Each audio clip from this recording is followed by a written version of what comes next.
Hey everyone, I'm Liz. I'm a forward deployed engineer at Intercom, and I'm really excited to show you some of the features that Paul introduced just now. So one of the challenges that teams face as they scale with their AI operations is having that confidence that Fin is actually responding the way that they want them to. And you saw all those quotes on the screen. Spreadsheets, reviewing historical data. It's all been this very manual, slow process, and we don't work that way today. It's just not keeping up with what we need. And what teams are saying that they need is a single system that gives you a view across all of your conversations and enables you to evaluate based on the standards that you care most about. So that's what we built with monitors. Monitors give you the power to choose the conversations that you want to review and give you the possibilities of defining what quality looks like for your business. So I'm going to give you a live demo of how these are set up and how monitors and scorecards work together. And then we'll take a look at the roadmap for some exciting new features that we have coming up that all make this the most comprehensive QA capability in the market today. So let's go ahead and dive into the demo. Here we are looking at the monitors page. It'll show up here in just a moment. So the monitors page is your control center for all of your AI support operations. Each card that you see up here is a monitor. And this is something that you can completely configure yourself. Once you set it up, it's going to scan for all of the conversations that match the conditions that you care about and surface them here. So some of these monitors are more broad, like this all fin conversations monitor that's just going to give kind of a general overview. And then some are more targeted, like this weekly scheduled on low CX. So these would pull conversations weekly, and your team could go in there to see what's going on, or you could even use something like this to benchmark quality. Then there are more specific monitors that you can set up. So maybe you have a pricing update that's rolling out, and you want that operational visibility to see how customers are responding to that. You could set up something like this to really get a pulse on their feedback and how they're dealing with the pricing update, let's say. Another really, really useful application of monitors that Paul talked a little bit about is these high-risk scenarios. So you can probably think of one right now. There's just one thing that worries you. It keeps you up at night that customers are writing in about.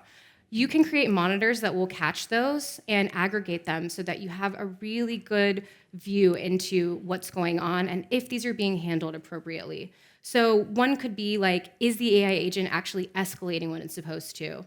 Or in a scenario where maybe you are, a bank or you have customers that pay for something in particular and they can't afford to pay for a financial hardship reason, you could gather all of those conversations here. So just so that you can kind of see what I mean by that, I'm going to click into this monitor to show you what it looks like. So all of the conversations that are showing up in the monitor here have been chosen because they match the criteria that we set up. You can see here that there are these scores and the evaluations for those scores, as well as an overall review score here.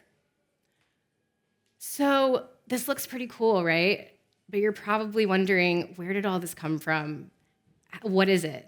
And this is where we're really trying to get away from any of that black box feeling. We want to give you the power to set this up the way it works for you. So I'm going to show you how you can create one of these monitors.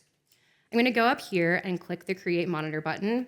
And you'll see here that you can either start from scratch, so just start with an empty blank monitor template, or you can choose one of these templates that we've set up here for different use cases that we see really commonly with our customers. I'll go ahead and click into this vulnerable customers one. So each monitor has a couple of key components that drive it. The first is the conversations that you want to include. So for this, you can use structured filters that will allow you to determine which conversations should be chosen from. This could be like the channel that the conversation came in from. It could be user data like the country or the region that the user writing in is from, or it could even be fin-specific metrics like the topic that was detected, or the escalation or the resolution state.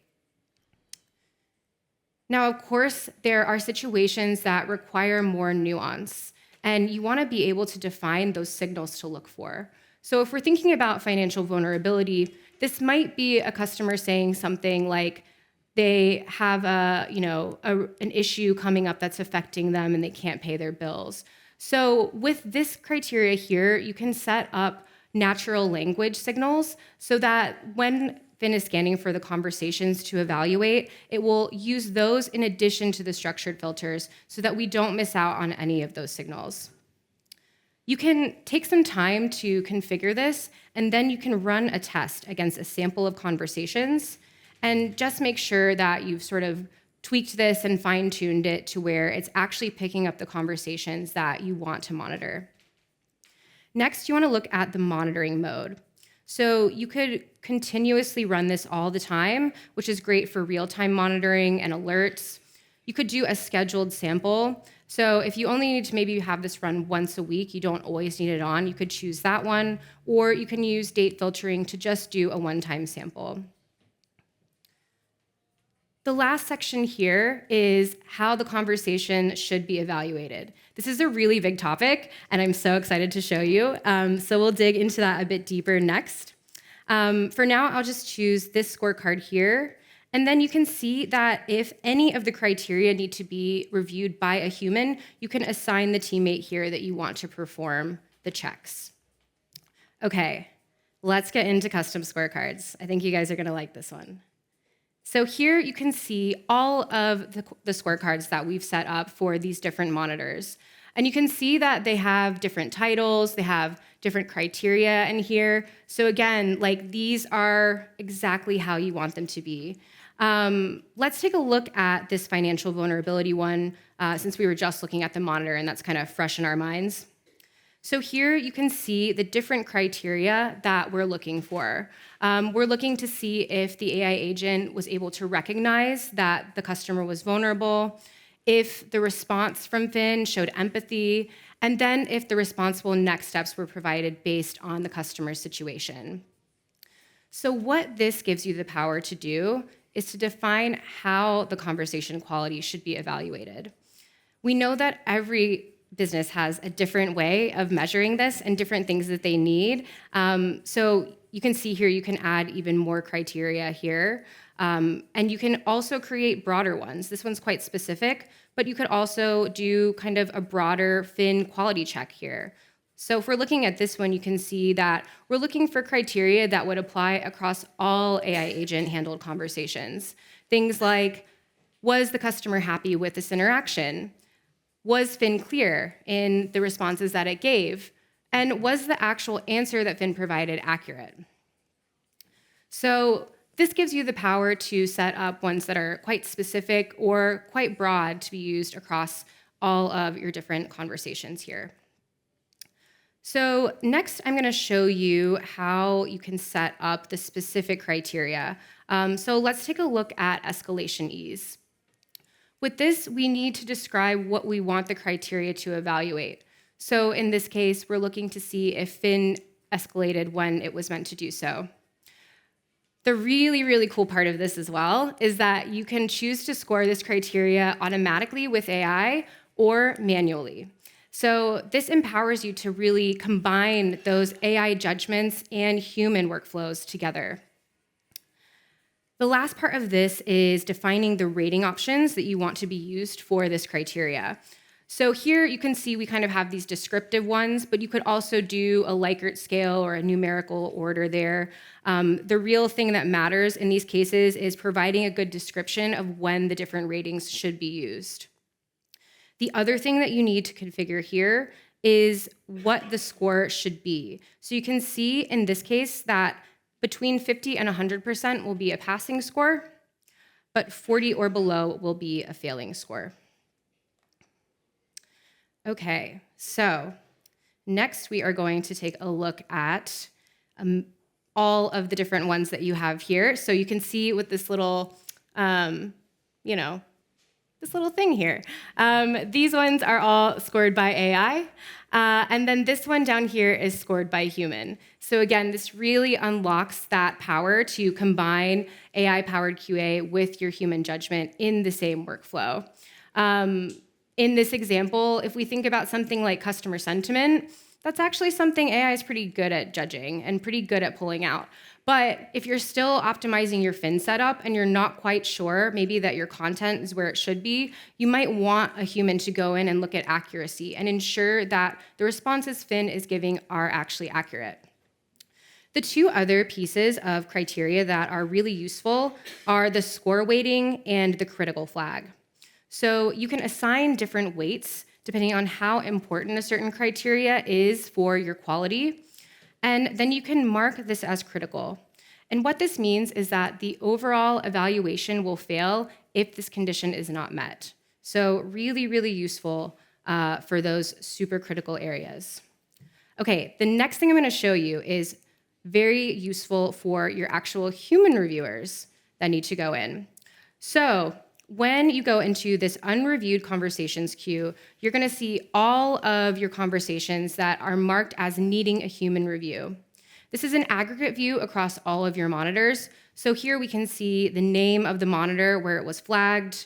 We can see the reviewer that was assigned to it. And you can add any other number of pieces of data here that would be useful to the team as they're doing the reviews. You can also remove them if you want. So let's go into one of these and actually perform a review together. You can see when you open this view that you have access to the entire conversation. So a human reviewer could read through it there. And you can also see that the AI has judged a few of these different criteria. Now, I want you to keep your eye on this area here because what will happen is when I score the final criteria here, it will automatically judge and score the overall conversation. So because the accuracy was poor, this failed. Now, what this means is that we need to mark this as needing a fix. What we can also do is, if I've gone through this and I've had a good look, then I might know that actually this looks like we need to update the knowledge base article that was used in this conversation. Maybe it's a little bit outdated, something there's not quite right. So what will happen now is that this will get passed over to another queue that we have, which is called fixes needed. This creates a really nice handoff from the team that's responsible for doing all of the QA and then the team that's responsible for actually updating and optimizing fin. If we go here, you can see that we have a view of all of the conversations here that needs fixes and the notes that can help us determine what to do next. So the last thing that I want to show you before we go to the roadmap is reporting. And I know there's some people out there who love metrics who are going to be real excited about this one. So if you are using Intercom reports, this is really powerful because this will feed right into the custom reporting that you already have. If you aren't yet, it's really simple to set up, and it gives you access to every single thing inside of your Intercom workspace. So all of the data that you get across your monitors and across your custom scorecards, all of those quality scores can be pulled into the custom reports here. So you can get a good view of how things are going. Hopefully, over time, these failed reviews go down and the average scorecard scores go up. The other thing is you can combine this with any of the other key metrics that you care about. So maybe you're looking at CX score and you want to combine that with particular monitors that are judging low CX or improvements in CX as well. And as you add more procedures, you refine your guidance, you update your content, you're just going to keep seeing these numbers go up and improve. Okay, so that's the demo. We've looked at a lot here, but I hope that maybe it's inspired you or sparked some ideas on how monitors could really be useful to your business.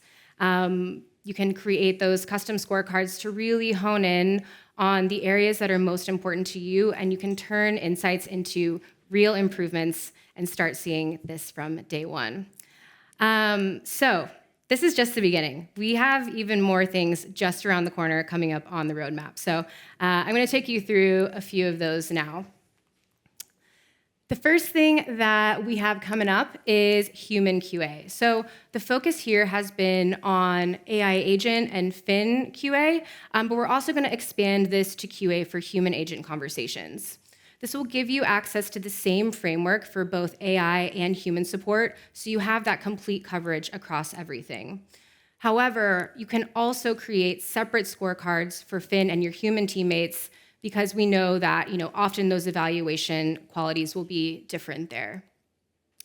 Next up, we also have alerts.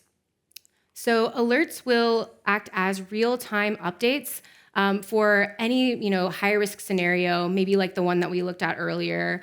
It will continuously run, and it can alert the team that one of these conversations has been detected. So if there's maybe another process that you want to run, or you actually want a human to jump into the conversation, you'll have access to that there.